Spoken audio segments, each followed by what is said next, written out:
Thank you very much. Some other news we want you to be aware of this evening. Police arrested 2 suspected gang members in connection with the deadly shooting that claimed the life of an 18-year-old at the Mount Olympus trailhead earlier this month. Our Annika Johns joins us live from the Mount Olympus trailhead tonight with a look at gang-related crimes seen across the Salt Lake Valley. And Annika, what have you learned so far?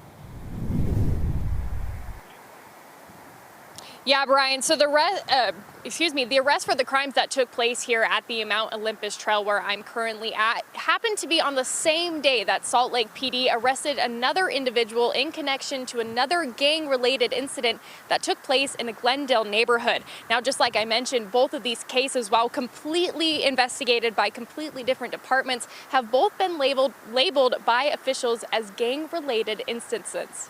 Mount Olympus is a popular hiking trail just outside of Salt Lake City. During most hours of the day, someone is on the trail or in the parking lot, which overlooks the Salt Lake Valley. And that's where, police say, on August 3rd, a group of 3 people were inside a car when 20-year-old Mateo Martinez and a 15-year-old male walked up to the vehicle before shooting at the people inside, killing one. You know, they were just probably in the wrong place at the wrong time. On Tuesday, the Salt Lake County Sheriff's Office announced the arrest of both men, saying they are documented gang members.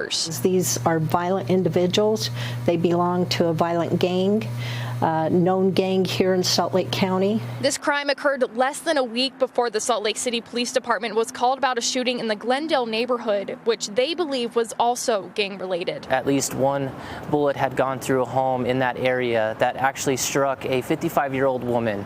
We also requested the help of our Salt Lake City Police Department's gang unit, who is actually leading the investigation. While these crimes seemingly have no connection, I spoke to both departments today about the recent activity and what this means for those living in the area. At the time of this, it was about 4:20 a.m. and what we would suggest is, you know, for our communities, if you are going to be in dark parking lots, you know, they're not well lit at that time of hour, just go somewhere else. You know, when crime is happening in their neighborhood, they may feel like crime is up 1,000%. Crime is down 5% over the 3-year average and 12% over the 3-year average when it comes to overall crime in Salt Lake City. Both departments heavily emphasize saying, if you see something, say something. You know, our community is our best set of eyes and ears. They're seeing things that we may not be able to see or get to quick enough, and so we want to make sure that we're utilizing all of our resources, so our detectives and our community, when we're trying to solve these investigations. And if you have a teenager, to keep an eye on them. We're finding out that there's more juveniles involved, and that is what's concerning.